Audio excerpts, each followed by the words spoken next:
వారు అల్లాహ్ యొక్క ధర్మాన్ని అమలు చేయడం ప్రారంభిస్తారు. ప్రతి చోట న్యాయం మరియు సత్యాన్ని వ్యాపింపజేస్తారు. ఆ తర్వాత వీరు పవిత్ర మదీనాలోని గుంబదే ఖజ్రాలో సమాధి చేయబడతారు. డియర్ ఫ్రెండ్స్, ఈ విషయాన్ని గమనించండి.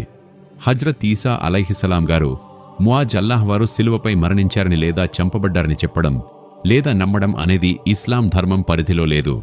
ఎందుకంటే ఖురాన్ షరీఫ్లో స్పష్టంగా చెప్పబడింది, వారిని సిలువపై ఎక్కించలేదు మరియు చంపలేదు, కానీ అల్లాహ్ తబరక్ వతాలా వారిని ఆకాశం పైకి ఎత్తుకున్నాడు.